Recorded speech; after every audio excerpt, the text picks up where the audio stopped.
நாளை முதல் தொழிற்சங்கத்தினர் வேலை நிறுத்தம் அறிவித்துள்ள நிலையில் நீதித்துறை செயலர் உதயச்சந்திரனுடன் போக்குவரத்து துறை அமைச்சர் சிவசங்கர் சென்னை தலைமை செயலகத்தில் ஆலோசனை நடத்தி வருகிறார். இதுகுறித்தான மேலும் விவரங்களுடன் இணைகிறார் செய்தியாளர் வினேஷ். வணக்கம், விவரங்களை பதிவு பண்ணலாம். வணக்கம். போக்குவரத்து தொழிற்சங்கங்கள் நாளை முதல் வேலை நிறுத்தத்தை அறிவித்திருக்கக்கூடிய நிலையில் தொழிற்சங்கங்களின் கோரிக்கைகளை நிறைவேற்ற அரசின் நிதி நிலைமை குறித்து போக்குவரத்து துறை அமைச்சர் சிவசங்கர் தற்போது தலைமைச் செயலகத்தில் நிதித்துறை செயலாளர் அதே போல முதலமைச்சரின் தனிச் செயலாளர் உமாநாத் IAS உடன் தற்பொழுது ஆலோசனை மேற்கொண்டு வருகிறார். போக்குவரத்து தொழிற்சங்கங்கள் நாளை முதல் வேலை நிறுத்த போராட்டத்தில் ஈடுபடுவதற்காக ஏற்கனவே ஒரு மாதத்துக்கு முன்பாக அறிவித்திருந்தார்கள். வரக்கூடிய பொங்கல் பண்டிகை முன்பாக நாங்கள் வேலை நிறுத்தத்தில் ஈடுபடுவோம், தங்களுடைய ஆரம்ப கோரிக்கைகளை அரசு நிறைவேற்ற வேண்டும் என்பது போன்ற பல்வேறு கோரிக்கைகளை வைத்திருந்தார்கள்.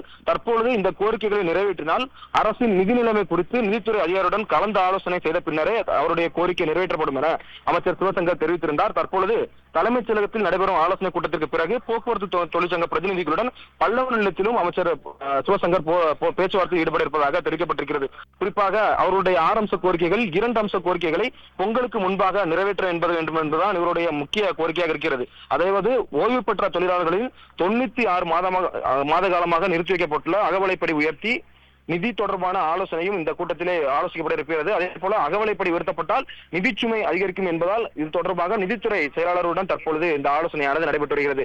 அதே போல போக்குவரத்துறை செயலாளர் பணிந்து ரெட்டியும் முதலமைச்சரின் தனிச் செயலாளர் உமாநாத் IASம் இந்த ஆலோசனை கூட்டத்தில் பங்கேற்கிறார்கள். அவர்களுடைய ஆரம்ப கோரிக்கைகளை பொறுத்தவரை போக்குவரத்து துறையில் இருக்கக்கூடிய காலி பணியிடங்களை நிரப்ப வேண்டும், ஓய்வு பெற்ற ஊழியர்களுக்கு வழங்க வேண்டிய அகவலைப்படி உயர்வு, பழைய ஓய்வூதிய திட்டத்தை அமல்படுத்த வேண்டும், புதிய ஓய்வூதிய ஒப்பந்த பேச்சுவார்த்தை தொடங்க வேண்டும், கருணை அடிப்படையில் காலி பணியிடங்களை நிரப்ப பல்வேறு நடவடிக்கைகளை மேற்கொள்ள வேண்டும் என்பது போன்ற ஆரம்ப கோரிக்கைகளை வலியுறுத்தி நாளை முதல் போக்குவரத்து தொழிற்சங்கங்கள், அண்ணா தொழிற்சங்கம் உட்பட VCக, தேமுதிக, நாம் தமிழர் கட்சி உட்பட பல்வேறு தொழிற்சங்கங்கள் இந்த வேலை நிறுத்த போராட்டத்தில் ஈடுபட உள்ளதாக ஏற்கனவே அறிவித்திருந்தார்கள்.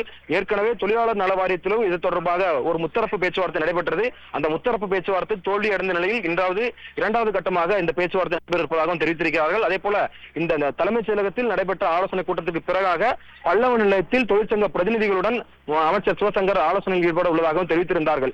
அதே போல இன்றைய தினம் பொங்கல் பண்டிகைக்காக சிறப்பு ஆலோசனை கூட்டம், சிறப்பு பேருந்து வைக்கப்படுவதற்கான ஆலோசனை கூட்டம் நடைபெற இருந்தது. ஆனால் இந்த பேச்சுவார்த்தைக்காக இந்த ஆலோசனை கூட்டம் மதியத்துக்கு பிறகு தள்ளி வைக்கப்பட்டதாக அமைச்சர் சிவசங்கர் தெரிவித்திருந்தார். அதன் அடிப்படையில் தற்பொழுது இவர்களுடைய ஆரம்ப கோரிக்கைகள் பிரதான கோரிக்கையான பழைய ஓய்வூதிய திட்டம், அதே போல ஓய்வு பெற்ற போக்குவரத்து ஊழியர்களுக்கு அகவிலைப்படி உயர்வை பொங்கலுக்கு முன்பாக நிறைவேற்ற என்பது போன்ற கோரிக்கைகளை நிறைவேற்றினால் அரசின் நிதி நிலைமை எவ்வாறு சீராகும், தற்போது இருக்கக்கூடிய நிதிநிலை பற்றாக்குறையின் காரணமாக இந்த அவர்களுடைய கோரிக்கையை நிறைவேற்றினால் எந்த அளவிற்கு நமக்கு சாத்தியக்கூறுகள் இருப்பது போன்ற ஆலோசனை தற்பொழுது நிதித்துறை செயலாளருடன் ஆலோசனையில் ஈடுபட்டு வருகிறார்கள் அமைச்சர் சிவசங்கர். அதே போல போக்குவரத்துறை செயலாளர் பணிந்து ரெட்டி உட்பட 3 பேரும் இந்த ஆலோசனையில் தற்பொழுது ஈடுபட்டு வருகிறார்கள். 1 மணி நேரம் இந்த ஆலோசனை கூட்டம் நடைபெறும் என எதிர்பார்க்கப்படுகிறது. அவசர ஆலோசனை சந்திப்பாக தான் இது நடைபெற்று வருகிறது. இந்த ஆலோசனை கூட்டத்துக்கு பிறகு பல்லவ நிலையத்தில் நடைபெறக்கூடிய தொழிற்சங்க பிரதிநிதிகளுடன் ஆலோசனை கூட்டத்திற்கு பிறகாக அவர்களுடைய கோரிக்கை நிறைவேற்றப்படுமா அல்லது அவர்கள் திட்டமிட்டபடி வேலைநிறுத்தத்தில் ஈடுபடுவார்கள் என்பது போன்ற தகவல் எல்லாம் வெளியாகும் என எதிர்பார்க்கப்படுகிறது.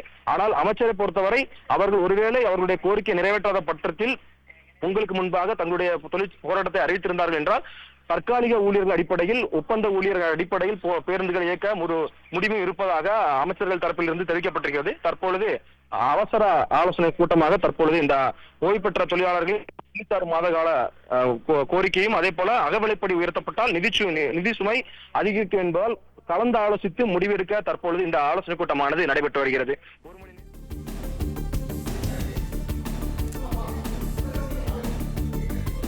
விவரங்களுக்கு நன்றி வினேஷ்.